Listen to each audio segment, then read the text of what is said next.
Muy buenas tardes, apreciados hermanos, amigos que nos visitan. Muchas gracias por estar aquí cumpliendo la cita como habíamos acordado.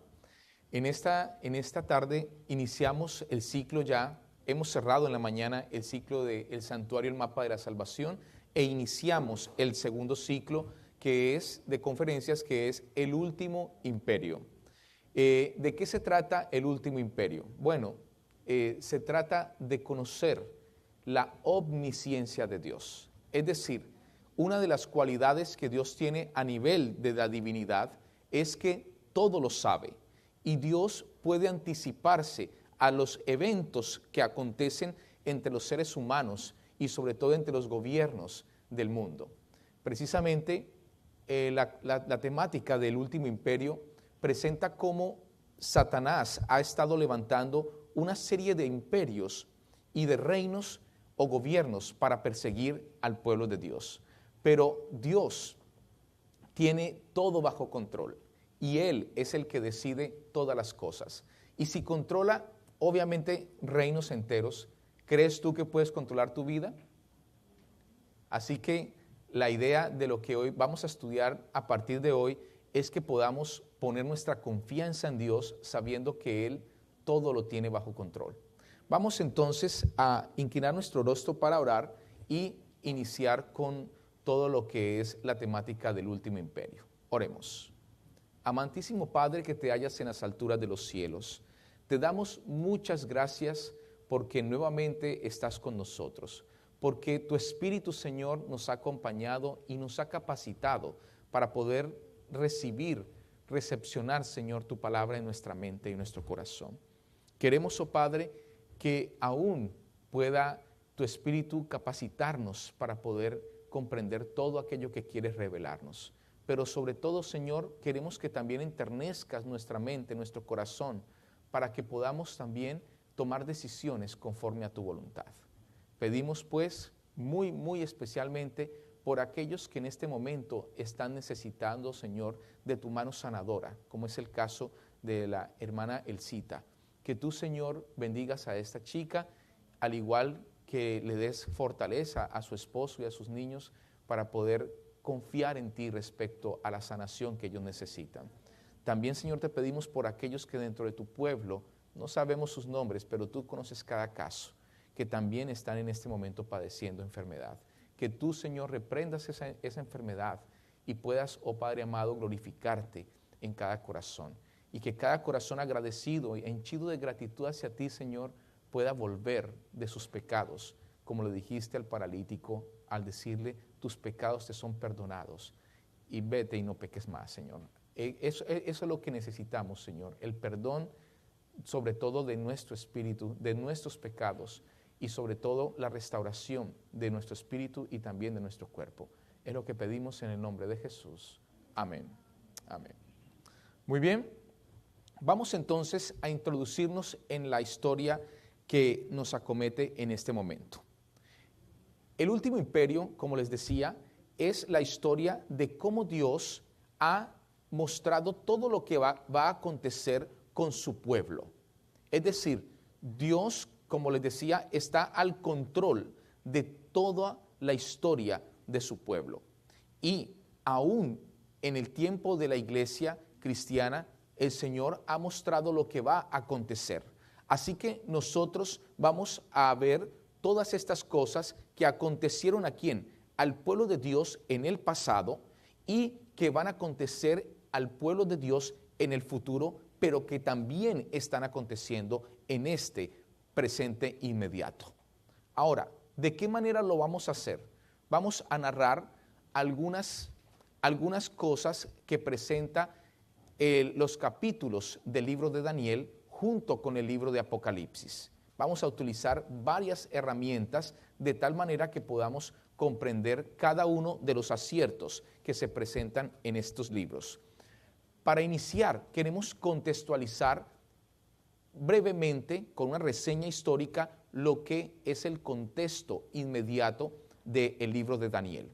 Para ello, quiero comenzar contándoles que el libro de Daniel se data más o menos del siglo VI antes de Cristo. Ahora bien, cuando hablamos del libro de Daniel, debemos hablar inmediatamente de su autor. ¿Quién era Daniel? Daniel era un joven, más o menos de unos 16 años, en el tiempo en que es capturado, ¿por quién? Por Israel. Permítame un momentito. 2970, Abraham. Lo que nosotros queremos decir en este momento es, Daniel, según cuenta la historia del capítulo 1, fue llevado cautivo hasta Babilonia. ¿Por qué razón? Israel, el pueblo de Israel, venía portándose muy mal. Y aunque en este tiempo no se llamaba precisamente Israel, sino que se llamaba Judá, ya que después de que Salomón había reinado sobre las 12 tribus de Israel y se había portado un poquito mal, teniendo 1000 mujeres, cayendo en idolatría, porque muchas de esas mujeres eran mujeres no judías o no de su pueblo, sino de otras naciones. Dios, al morir Salomón, que afortunadamente se arrepintió, y su arrepentimiento es lo que conocemos como el libro de Proverbios y también el libro de Eclesiastés. Pero las consecuencias de un mal testimonio, especialmente en un líder tan importante como fue el rey Salomón, no se hicieron esperar. Y Dios, por lo tanto, cuando él muere, divide el reino que Salomón había gobernado. Lo divide en 2 grupos. 10 tribus que eran lideradas por Efraín pararon a ser gobernadas por un sirviente de Salomón llamado Jeroboam. Mientras que 2 tribus, la tribu de Judá y de Benjamín, fueron las únicas que lideró el descendiente de Salomón llamado Roboam. Entonces, la historia continúa mostrando a los 2 pueblos, como las 10 tribus como Israel y las otras 2 tribus como Judá, siendo inclusive enemigas entre ellas. Y finalmente muestra cómo las 10 tribus sucumben, es decir, son destruidas e invadidas por el imperio asirio en el siglo X. De tal manera que ustedes conocen tal vez la historia de Elías y de una cantidad, una hueste grande de ¿qué? De profetas que Dios le envía ¿a quién? A Israel para que dejen de pecar y dejen de estar en apostasía delante de Dios. Ninguna de esas cosas sirve hasta que Dios los entrega finalmente en manos de Sennacherib, el rey de Asiria, quien finalmente acaba y destruye a todas las 10 tribus de Israel, cuya capital era Samaria. Ahora, estas personas precisamente, las 10 tribus, son lo que hoy conocemos por medio de los relatos bíblicos del Nuevo Testamento como los famosos samaritanos. Ahora, las otras 2 tribus, Judá y Benjamín, Dios siempre les llamaba la atención diciendo, pórtense bien, no hagan lo mismo que hizo su hermana ¿qué? Israel, porque si ustedes siguen en esa actitud, ¿cuál actitud? Violando el sábado, estando en idolatría, en fin, todas las cosas tocantes a la violación de la ley de Dios, entonces yo voy a hacer lo mismo que hice con su hermana Israel. Esto era una tremenda advertencia de parte de ¿quién? De Dios. Pero Judá, como Israel, no hicieron caso. Y entonces Dios, a través primero de Isaías, del profeta Isaías, y luego a través del profeta Jeremías, antes de que sucediera, Dios anunció que vendría un pueblo del norte y que esto iba a hacer que ellos finalmente sucumbieran y cayeran bajo el dominio de ¿quién? De un pueblo extranjero, en este caso Babilonia. ¿Ok? Muy bien, ese es el contexto. De tal manera que cuando Daniel existió y era un joven, como les decía ahora, de 16 años, Nabucodonosor, que no era todavía el rey de Babilonia, pero era el heredero, el rey en ese momento era Nabonopolassar, era su padre y era el rey en ese momento que Nabucodonosor estaba sitiando a Jerusalén. Pero estando ya en el sitio, ¿de qué? De Jerusalén, habiendo rodeado Jerusalén con los ejércitos de Babilonia, Nabonopolassar murió en Babilonia. ¿Y qué hizo entonces Nabucodonosor? Salió disparado para allá. ¿Por qué razón? Porque sabía que en ese tiempo podían inmediatamente hacer perder ¿qué cosa? Hacer perder el trono por causa de un golpe de estado. Ahora bien, lo que nosotros vemos es lo siguiente. Nabucodonosor tomó un pequeño grupo de jinetes y atravesó todo el desierto hasta llegar a Babilonia, porque por el lado que podía irse, que es lo que hoy conocemos como la media luna fértil, sabíamos que podía demorarse mucho más días. Así que tomó un pequeño grupo, llegó y se estableció en el trono, que ya que llegó a tiempo, pues, antes de que alguien hiciera un golpe de estado. Ahora bien, Daniel entonces fue cautivo y fue llevado ¿hasta qué? Hasta Babilonia, porque lo que hacían los reyes en ese entonces, como hábito, era llevar cautivos de entre la nobleza. Es decir, la idea era llevar a los líderes de ¿qué? De cada pueblo, para que no hubiera líderes o caudillos que pudieran liderar luego una revuelta. Así que estos jóvenes que eran llevados de la nobleza y otros líderes, se les llevaba con el propósito de que sirvieran como consejeros del rey, en este caso Nabucodonosor. ¿Qué sucedió? Cuando Daniel llegó a Babilonia, llegó inmediatamente a estudiar. Entre las cosas que aprendió eran las artes ¿de qué? De Babilonia, que quiero decirles, eran cosas muy interesantes, como las matemáticas, la astronomía, que hoy en día no sé cuántos recordamos el álgebra de Baldor. Y ustedes van a darse cuenta que allí, en el álgebra de Baldor, muchos de los aportes de esa álgebra fueron de Babilonia y muestran los años en que eso sucedió. ¿Por qué? Porque estaba muy avanzada la ciencia en ese momento, tanto que los babilonios podían calcular los eclipses de luna y creo que también los de sol. Ahora bien, por lo menos en el caso de Daniel, quien hablaba el hebreo, le tocó aprender 3 idiomas más, que eran los que se utilizaban ¿dónde? Allí en Israel.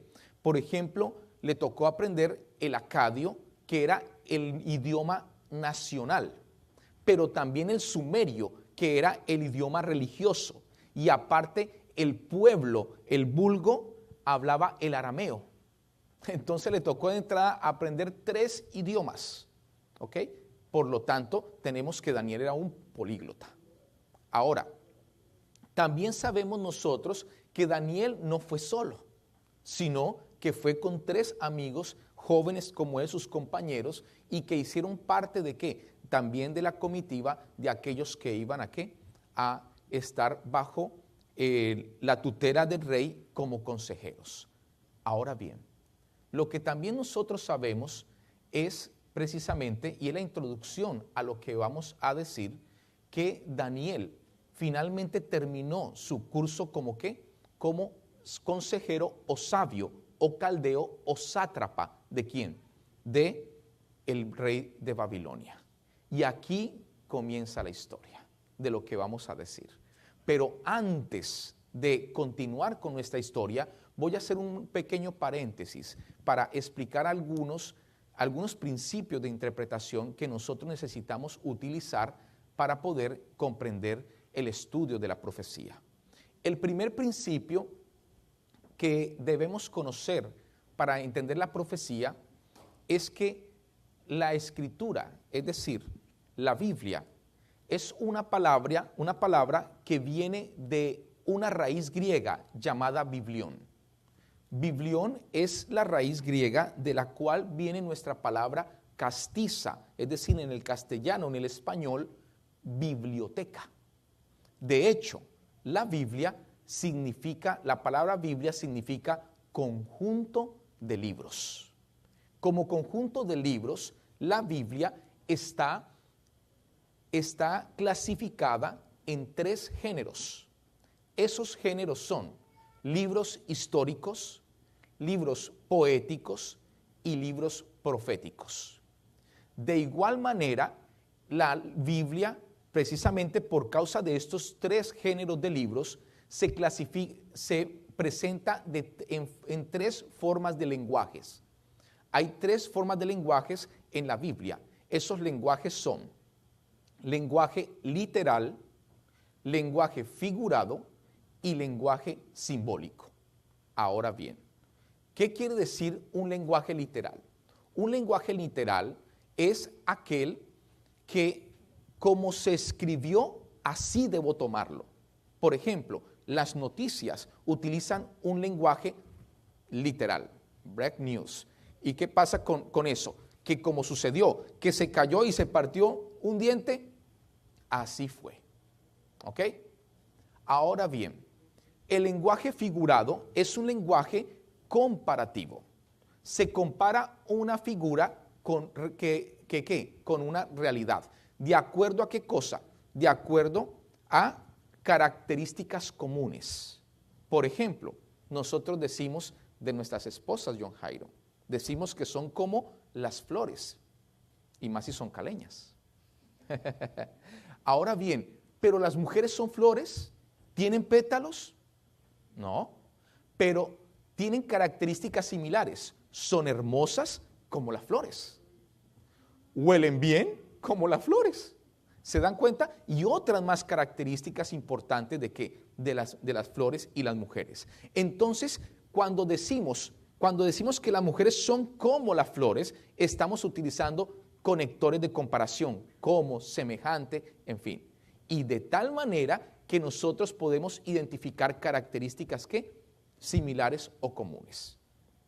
El lenguaje simbólico es un lenguaje representativo, es decir, un símbolo que representa una realidad. Por ejemplo, una bandera. ¿Una bandera es un país? No. Si alguien dijera amarillo, azul y rojo, yo digo Colombia. Pero la verdad es que Colombia no es una bandera. Colombia es un país, un territorio, pero la bandera es un símbolo que representa esa realidad. Eso es lo que llamamos un lenguaje simbólico.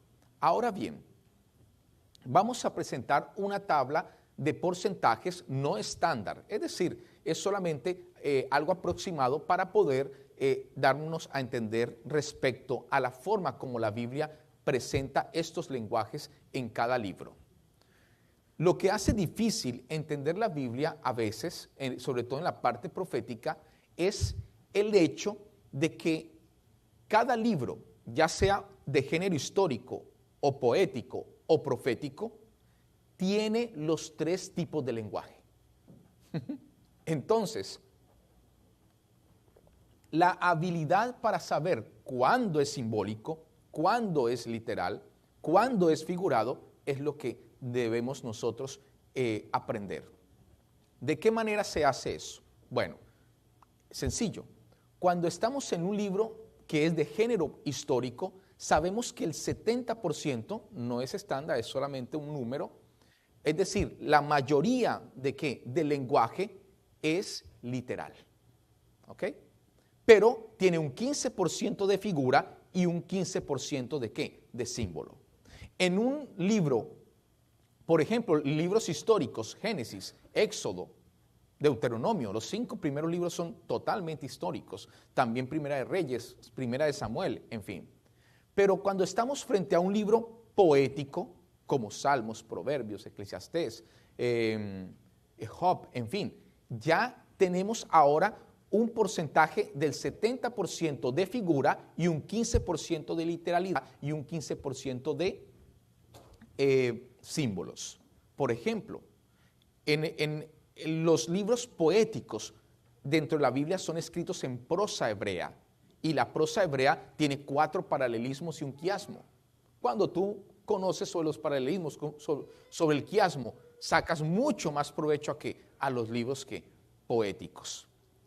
Ahora bien, en los libros proféticos, Por ejemplo, Daniel y Apocalipsis son el paradigma de esos, pero también todos los profetas, mayores y menores, como Isaías, Ezequiel, Jeremías, Oseas, Amós. Todos estos libros tienen un 70% de lenguaje simbólico, pero tienen un 15% de lenguaje literal y un 15% de lenguaje figurado.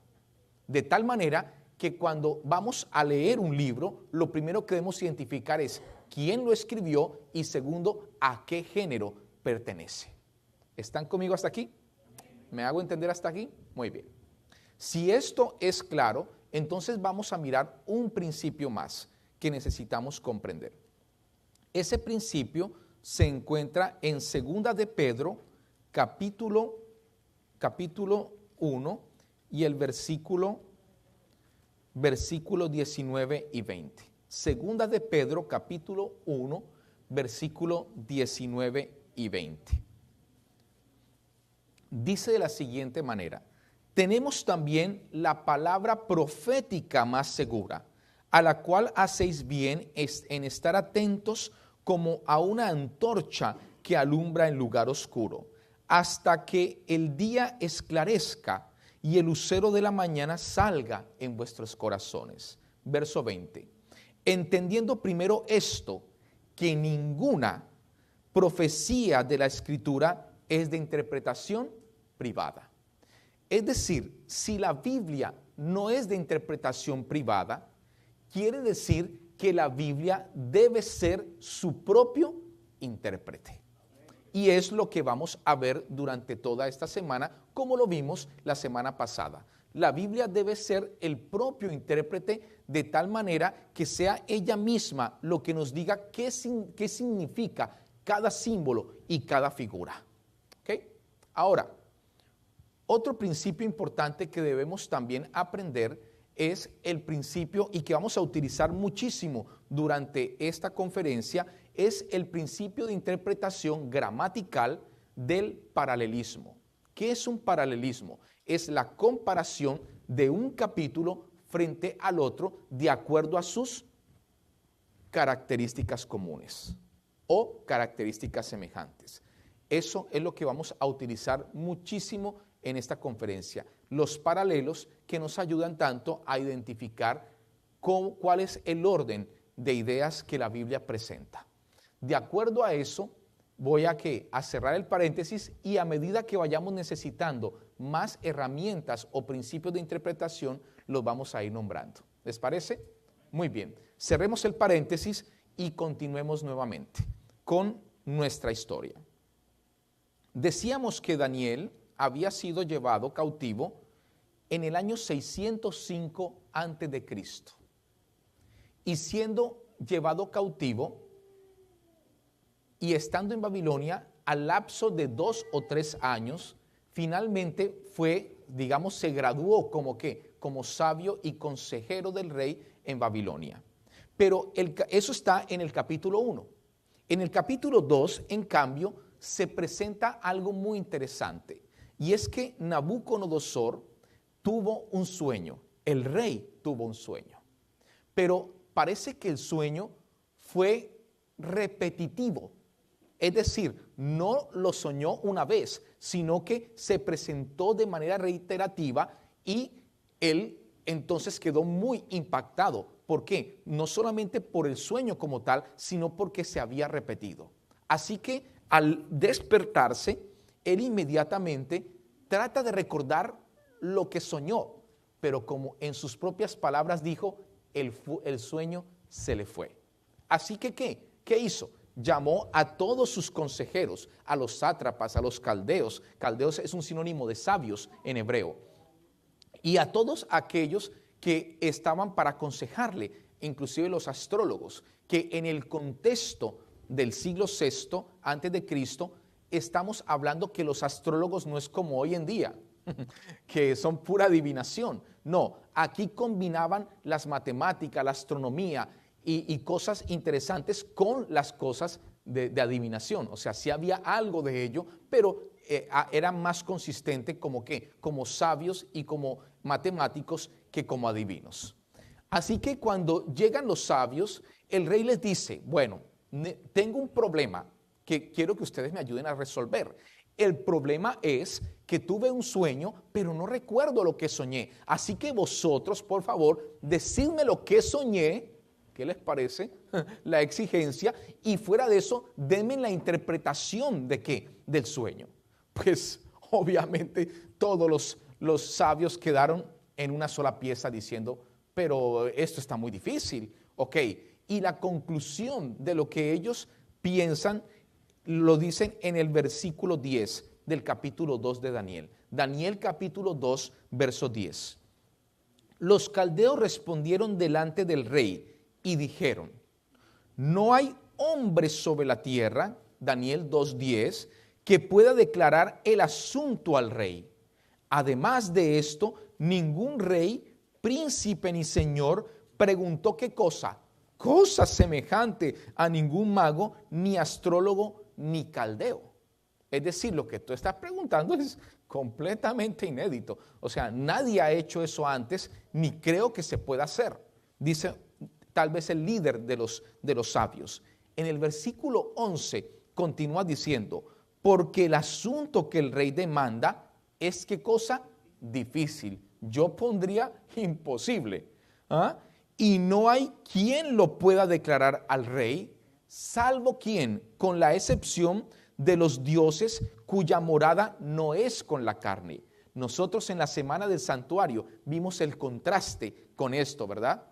En el tiempo de los caldeos o de Babilonia o de estos pueblos antiguos, los dioses eran aparte de quién, de los mortales. Pero en cambio, mucho tiempo atrás inclusive que los babilonios, Jehová, el Dios de Israel, en cambio, sí quería venir a ¿qué? A habitar con sus criaturas, con sus seres creados, en contraste a esto que estamos presentando aquí. Ahora bien, cuando el rey escuchó estas palabras de parte de su sabio, ¿cómo creen que se puso? Era el rey de la potencia mundial en ese momento, del imperio que gobernaba sobre todos los demás reinos. Pues obviamente se enfadó. Y entonces, de manera déspota y arbitraria, mandó a matar a todos los sabios del reino, que no quedara uno vivo, porque dijo, no me sirven para nada. Así que no los quiero. Arioc era el rey, el general de la guardia. Y entonces mandó a ¿qué? A recoger a todos los sabios para matarlos juntamente. Y en ese momento llegó a la puerta de ¿qué? De Daniel. Y le informó a Daniel que iba a ser sacrificado. En otras palabras, que le iban a quitar la vida. Cuando Daniel escuchó esto, le dijo a Arioc, por favor, cuéntame por qué ha pasado esto. Y entonces Arioc le relata todo lo acontecido. Resulta que según el registro del capítulo 2 de Daniel, a Daniel no se le consultó respecto a qué, a lo que el rey tenía como problema. Así que Daniel le pidió a Arioc, de una manera prudente, pero también sabia, que por favor le permitiera un momento para él orarle a Dios y pedirle a Dios que les ayudara. Eso hizo Daniel. Fue en oración porque él sabía que lo que estaba pidiendo el rey, humanamente hablando, era imposible. Que solamente la solución la podía tener ¿quién? Dios. Y así llamó a sus ¿qué? A sus amigos, a todos ellos, a Ananías, a Misael y a Azarías, y les dijo, muchachos, si quieren vivir, es mejor que oremos juntos aquí, unánimes, pidiendo a Dios que nos dé la solución. De hecho, así lo hicieron. Y Dios contestó de manera rápida, súbita, eficaz. ¿Qué hizo entonces? Ya Dios habiendo dado no solamente el sueño, sino también la interpretación, Daniel adoró al Señor y le agradeció en gran manera por salvar su vida. Lo que Dios le reveló a Daniel es lo que vamos a leer en este momento. Miremos lo que dice Daniel capítulo 2 y el versículo 29. Dice, estando tú, oh rey, Daniel 2:29, estando tú, oh rey, en tu cama, te vinieron pensamientos por saber lo que había de ser en lo porvenir, es decir, en el futuro. y el que revela los misterios te mostró lo que ha de ser. Lo que está pasando es que Nabucodonosor, después de conquistar el mundo conocido, sobre todo la parte del Medio Oriente, quería saber qué iba a pasar con su reino después. Y Dios, aprovechando la inquietud de quién, del rey Nabucodonosor, le da este sueño. Y le dice, versículo 30, y a mí me ha sido revelado este misterio, no porque en mí haya más sabiduría que en todos los vivientes, sino para que se dé a conocer al rey la interpretación y para que entiendas los pensamientos de tu corazón. Es decir, tus inquietudes sean respondidas. Un privilegio. ¿De parte de quién? De Dios. Tú, versículo 31, oh rey, veías y aquí una gran imagen. Esta imagen, que era muy grande y cuya gloria era muy sublime, estaba en pie delante de ti. Y su aspecto era terrible. Verso 32. La cabeza de esta imagen era de oro fino. Tenemos entonces acá en Daniel capítulo 2 que la cabeza de la imagen era, no, hasta ahí nomás, de oro. ¿Yo puedo manejarlo acá, Abraham? ¿Sí? Ok. ¿Era de qué? De oro fino. No estoy pudiendo hacerlo. Gracias. Oh, de razón. Ya te entendí a qué te referías, Abraham. Gracias. Entonces, ¿qué pasó? Lo que decía, Daniel 2 presenta que la cabeza de qué? De esta imagen era de este metal, de oro fino. Presenta el versículo 32 que su pecho y sus brazos, la parte del pecho y de sus brazos, era de otro metal, a saber qué, la plata. Ahí tenemos la plata. Continúa diciendo el relato que su vientre y sus muslos eran ¿de qué metal? De bronce. Entonces tenemos oro, plata y bronce. Pero también presenta que sus piernas eran ¿de qué? De hierro. Oh, interesante. Pero finalmente muestra algo más de esta imagen o esta estatua. Y es que sus pies eran en parte de hierro y en parte de ¿qué? De barro cocido. Este barro cocido quiere decir que era arcilla, era barro de alfarero para hacer imágenes, o sea, esculturas. Bueno, entonces tenemos que tiene la parte de los 10 dedos de los pies, era parte de ¿qué? De barro de los pies y también de hierro, en este caso, una amalgama, una combinación entre hierro y barro. Y continúa diciendo, versículo 34, estabas mirando hasta que una piedra fue cortada no con mano e hirió a la imagen en sus pies de hierro y de barro cocido y los desmenuzó. Entonces fueron desmenuzados también el hierro, el barro cocido, el bronce, la plata, el oro, y fueron como tamo de las ceras del verano. Es decir, se los llevó el viento como la hojarasca del trigo y de la cebada. Y se los llevó el viento sin que de ellos quedara rastro alguno, mas la piedra que hirió a la imagen fue hecha un gran monte que llenó toda la tierra. Hasta aquí vemos entonces una imagen cuyos pies son heridos a través de ¿qué? De una piedra que Dios mismo lanza sobre los pies y que hace añicos, ¿qué cosa? La imagen. Quiere decir entonces que lo que nosotros creemos que Nabucodonosor vio se parecía a esto. Por favor, regálanos imagen allí, querido Abraham.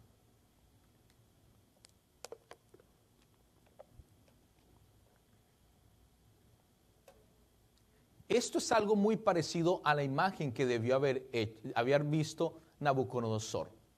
Aquí vemos en primera instancia la cabeza de oro de esta imagen. ¿Ok? Noten que cada parte del cuerpo, como un rompecabezas, está armado por metales. Aquí está la parte del pecho y los brazos que eran de plata. Siguiendo un poco más abajo, la parte del vientre y también de los muslos, ¿de qué? De la imagen, sus caderas, que eran de bronce. Finalmente, aparecía el último metal, que es el ¿qué? El hierro en la parte de sus piernas, la parte de hierro. Y como ven, al final hay parte del hierro de las piernas, pero también hay parte de ¿qué? De barro, ¿de qué? De alfarero, es decir, barro cocido o arcilla de alfarero. Muchas gracias, Abraham. Ahora, de acuerdo a lo que hemos visto, entonces, toda esta imagen de lo que se presentaba, Daniel a continuación dio la interpretación. Y note la interpretación que presenta. En el capítulo 2 y en el versículo 36 continúa su relato Daniel al decir: este es el sueño, también la interpretación de él diremos en presencia del rey. Verso 37, ahora viene la interpretación después de mostrar el sueño. Tú, oh rey, eres rey de reyes, porque el Dios del cielo te ha dado ¿qué? Reino, poder, fuerza y ¿qué más? Y majestad. Definitivamente Dios era el que había decidido eso. ¿Cuándo lo había decidido? Antes de que Nabucodonosor invadiera, ya Dios en el libro de Jeremías, en el capítulo 27 y el verso 6, había dicho lo siguiente. Noten lo que decía Jeremías, capítulo 27 y el verso 6. Dice Dios, ¿a quién? Al pueblo de Israel. Y ahora yo he puesto todas estas tierras, incluyendo Jerusalén, ¿en mano de quién? De Nabucodonosor, rey de Babilonia. Noten este dato interesante, noten cómo lo llama, mi siervo. Pero Nabucodonosor no conocía a Jehová. Y Dios le está diciendo, pero es mi siervo, va a hacer lo que ¿qué? Lo que yo le digo que haga. Y dice, y aún las bestias del campo le he dado para que le sirvan, y todas las naciones le servirán a él, a su hijo, es decir, que está asegurando que su descendencia también va a gobernar después de él, y al hijo de su hijo, hasta que venga también el tiempo de su misma tierra, es decir, hasta que se consuma su tiempo sobre el gobierno en este mundo. Y la reduzcan a servidumbre muchas naciones y grandes ¿qué? Reyes. Con eso ya Daniel le estaba diciendo que no iba a estar el imperio babilonio por siempre en el poder, ¿verdad? Lo interesante de esto es que continúa diciendo el profeta Daniel lo siguiente respecto de la interpretación. Dice, y donde quiera que habitan hijos de hombres, bestias del campo y aves del cielo, él los ha entregado en tu mano. Lo mismo que había dicho que Jeremías en el capítulo 27. Y te ha dado el dominio sobre todo. Y termina diciendo, tú eres aquella cabeza de ¿qué? De oro. Entonces tenemos que ¿qué? Que la cabeza de oro aquí está representada en esta imagen que hemos estado viendo, representa ¿a quién? A el imperio de Babilonia. Pero ustedes dirán, pero ahí Daniel está diciendo que representa a Nabucodonosor, no al imperio de Babilonia. No. Lo que nosotros entendemos es que la cabeza representa a Nabucodonosor, quien representa un reino, porque Nabucodonosor es un rey, pero no puede haber rey si no hay ¿qué? Reino. ¿Están conmigo? Por lo tanto, es que nosotros decimos que la cabeza representa a Babilonia. Es decir, según lo que estamos viendo, los metales, es decir, el oro, la plata, el bronce, el hierro e incluso la parte de los dedos de los pies representan reinos. Esto lo confirmamos al seguir leyendo en el versículo 39 y leer lo siguiente. Y después de ti se levantará otro reino que inferior al tuyo, y luego un tercer reino de bronce, el cual dominará sobre toda la tierra. Noten que la Biblia nos está diciendo que los metales efectivamente representan ¿qué? Reinos. Ahora, lo interesante de esto es lo siguiente. Cuando nosotros miramos el asunto de lo que es la interpretación de el sueño de Nabucodonosor, encontramos que directamente, de manera explícita, Dios le está diciendo a través del profeta Daniel, tú eres la cabeza de oro.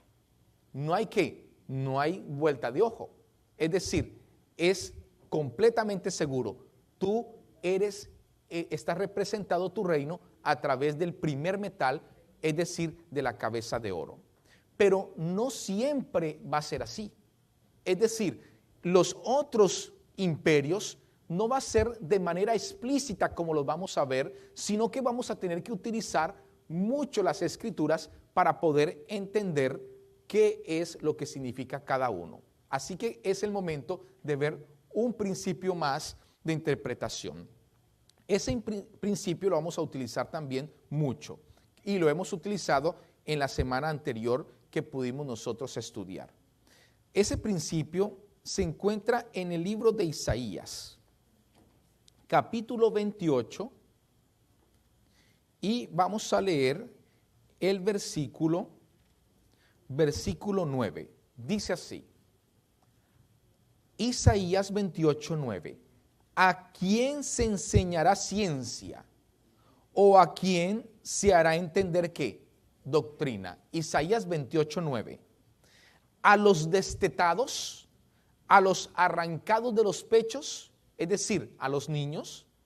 Esa es la pregunta. La pregunta que se hace es, ¿cómo podemos nosotros comprender la doctrina o la ciencia de Dios? Y el versículo 10 responde, porque mandamiento tras mandamiento, uno por uno, sin saltarse ningún mandamiento, uno por uno, hay que analizarlo.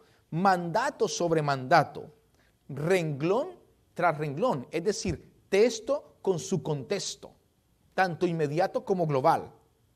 Línea sobre línea, un poquito ¿qué? Allí en Primera de Pedro, ¿verdad? Y otro poquito ¿dónde? Allá en Daniel. Es decir, que un texto aclara otro texto. Hay textos que son oscuros dentro de su propio contexto. No es fácil entenderlos. Pero cuando los miramos en otro contexto, da luz al texto que no era tan claro. No sé si me he hecho entender hasta aquí. Muy bien. Vamos a ver eso precisamente en el siguiente paralelo. Vamos a ver algo interesante aquí. En Daniel capítulo 7 se encuentra en paralelo con Daniel capítulo 2. En el capítulo 7 y el versículo 1, la escritura reza de la siguiente manera. Yo les espero. Daniel capítulo 7, versículo 1. Dice así. En el primer año de Belsasar, rey de Babilonia, tuvo Daniel un sueño y visiones de su cabeza mientras estaba en su lecho. Es decir, ya Nabucodonosor no existe, ya otro rey está en el trono. Luego escribió el sueño y relató lo principal del asunto. De hecho, el sueño ya no es de Nabucodonosor, sino ¿de quién? De Daniel directamente. En el versículo 2 dice, Daniel dijo, miraba yo en visión de noche, y he aquí que los 4 vientos del cielo combatían ¿en dónde? En el gran mar. Tremendo sueño el de Daniel. ¿Qué ve Daniel? Bueno, no sé si aquí hay alguien de la costa caribe. Ok, hay unas personas de República Dominicana. De Cartagena, ¿verdad? Que estos son compatriotas míos. ¿Alguien más? También tenemos allá a los venezolanos, a los colombianos. Las personas que son costeras entienden y pueden imaginar más fácilmente que los que vivimos en el interior de nuestros países, ¿verdad? Lo que es un mar picado. Eso es lo que está viendo Daniel, ¿en qué? En el sueño. Mar que está lleno de oleaje por causa de vientos que vienen de los 4 puntos cardinales de la tierra. ¿Ok? Del norte, del sur, del oeste y del este. Entonces, el mar picado es mucho oleaje, olas que golpean con otras olas. Eso es lo que él está viendo en el sueño. Pregunta, ¿nos dice algo eso? Para nada. Pero entonces quiere decir que como estamos en un libro en un libro profético, esto debe ser figuras o símbolos de realidades. Vamos a entender qué simboliza los vientos. Los vientos entendemos que simboliza ¿qué? Conflictos armados. ¿Por qué? Miremos, por ejemplo, en Jeremías capítulo 4 y el verso 11, lo que la Escritura presenta como vientos. Miremos lo que dice Jeremías capítulo 4 y el verso 11 al 14. Dice así: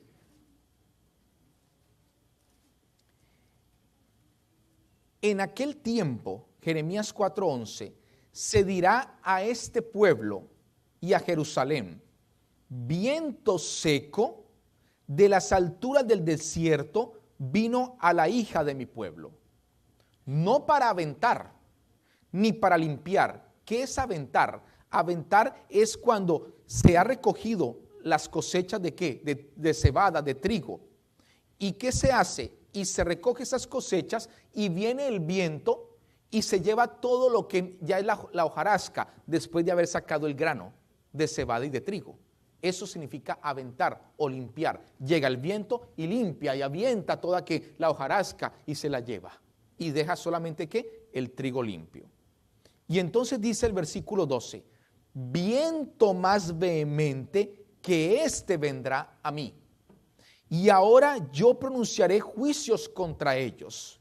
Noten que es el viento. He aquí que subirá como nube. ¿Quién? El viento. Y su carro, ¿carros qué? Alados por caballos, como torbellino. ¿Qué es un torbellino? Es un viento tipo ¿qué? Remolino, como los tornados aquí en Estados Unidos. Más ligeros son sus caballos que las águilas. Ay de nosotros, porque entregados somos ¿a qué? A despojo. Noten entonces que los vientos son conflictos armados. ¿Por qué? Porque habla de caballos de guerra y habla de ¿qué? De destrucción. Entonces, tenemos que los vientos vienen de los 4 puntos cardinales, porque habla que son 4 ¿qué? 4 vientos. Es decir, que son conflictos armados que vienen desde los 4 puntos cardinales de la tierra. Pero nos quedaría faltando todavía entender qué representa el mar, porque estos vientos soplan ¿sobre qué? Sobre el mar. Y para ello nosotros necesitamos ir a otro libro como es Isaías. Vamos al libro de Isaías, al capítulo 17, y vamos a notar en primera instancia lo que nos presenta el versículo 12. Jeremías capítulo 17 y el verso 12. Isaías, sí, se me cruzaron los cables. Isaías capítulo 17, verso 12.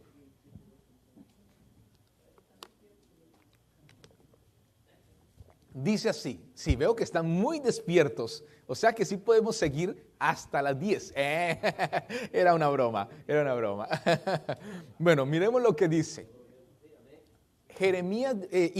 Isaías capítulo 17, verso 12. Estaba probando si estaban despiertos.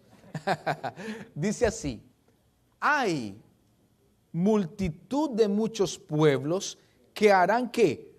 Ruido, y noten el conector de comparación, como estruendo de ¿qué? Del mar.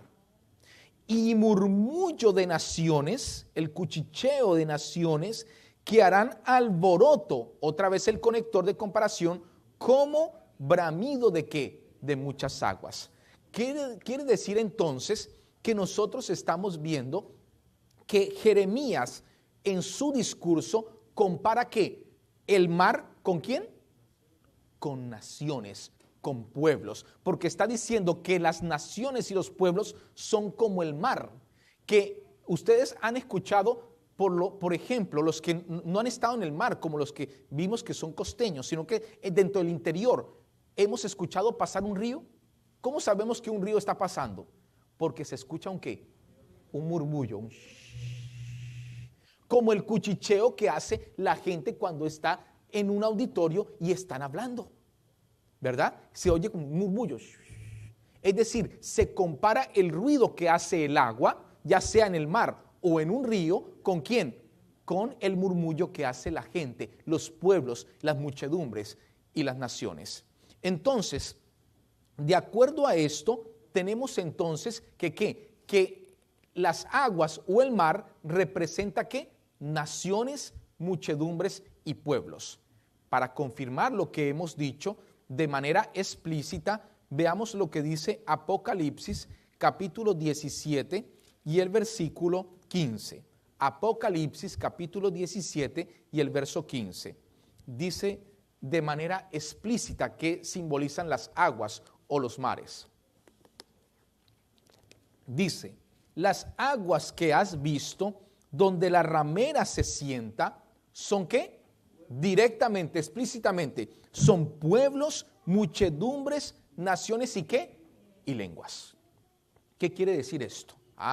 Ya cambia nuestra ¿qué? Nuestra panorámica respecto a lo que Daniel está viendo o visualizando en su sueño, porque ahora nosotros vemos que tiene más sentido, ¿verdad?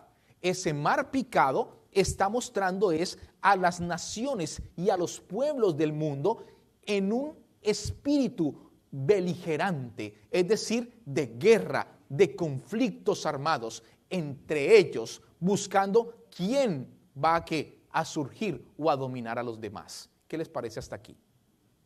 Interesante. Ahora, se complica un poco la cosa. ¿Por qué? Porque en Daniel 2, en Daniel capítulo 7 y en el siguiente versículo que es el 3, encontramos más ingredientes dentro del sueño de Daniel. Noten lo que dice Daniel capítulo 7, verso 3. Y con esta parte terminamos. Y 4 bestias. Esto no aparece en el versículo 2. Son unos nuevos ¿qué? Unos nuevos actores dentro del sueño de Daniel. Grandes, diferentes la una de la otra, subían ¿de qué? No, de entre las naciones. Porque ya sabemos que el mar simboliza ¿qué? Naciones, pueblos y lenguas. Entonces, lo que está viendo que Daniel es todas las naciones en conflicto entre ellas, desde los 4 puntos cardinales de la tierra hay rumores de guerra y conflictos armados, pero cuando eso sucede, él comienza a ver que entre esos pueblos salen 4 bestias. Ahora, ¿qué simbolizan las bestias? Bueno, de manera explícita, el capítulo 7 y el versículo 17 nos muestra el significado. Noten lo que dice el verso 17 de Daniel 7. Estas 4 grandes bestias son, de manera explícita, 4 reyes que se levantarán ¿en dónde? En la tierra. Entonces tenemos que en el mar picado tenemos a todos los pueblos tratando en un espíritu beligerante, tratando de ¿qué? De tener la supremacía, pero entre estos solamente 4 se levantan sobre los demás. ¿Para qué? Para dominar el mundo conocido hasta entonces. Qué interesante.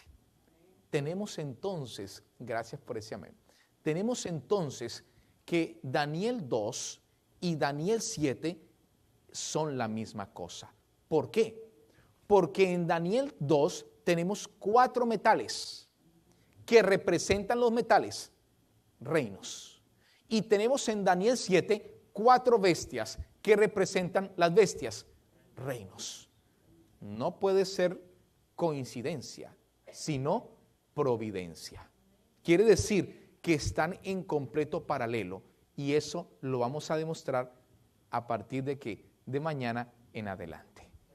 Espero, queridos hermanos, que como las series, ustedes puedan estar aquí mañana también a las 7:30, creo que es, Abraham, por el mismo canal HBO, ¿ok?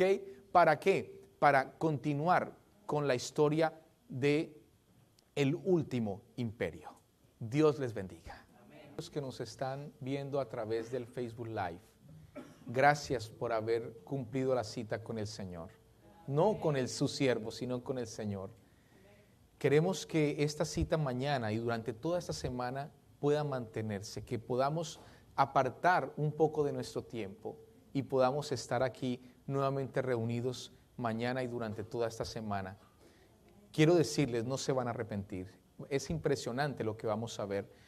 Algunos recordar lo que ya esos temas han visto, pero también tal vez pueda aportar un poco más a lo que ya conocen. Y otros viendo cosas inéditas tal vez para ustedes y nuevas por lo menos.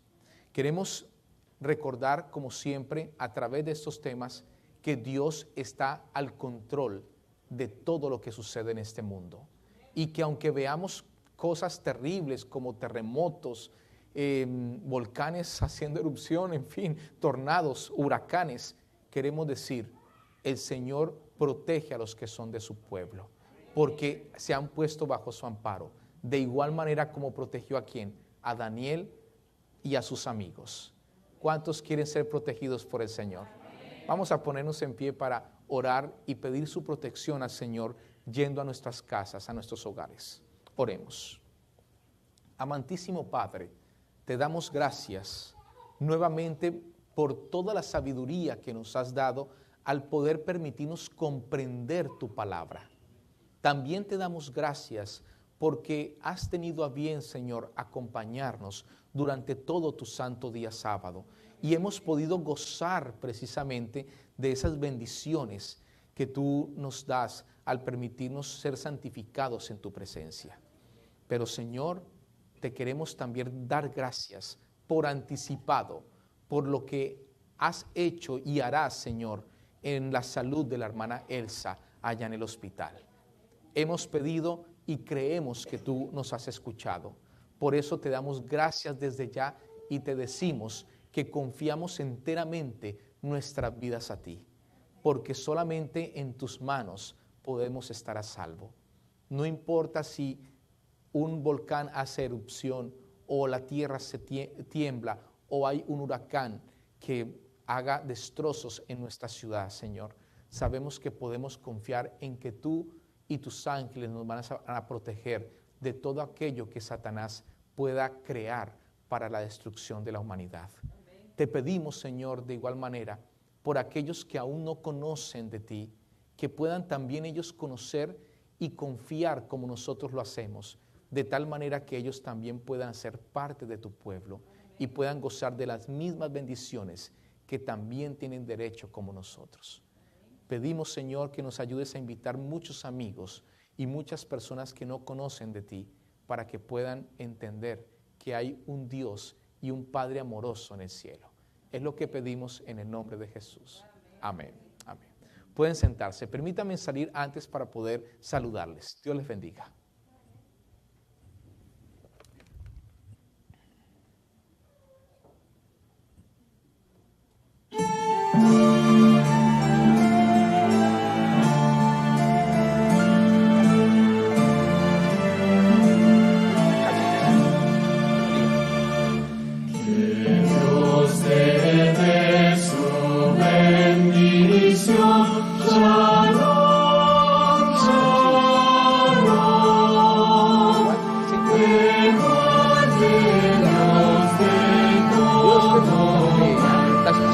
Bizarro, ¿eh?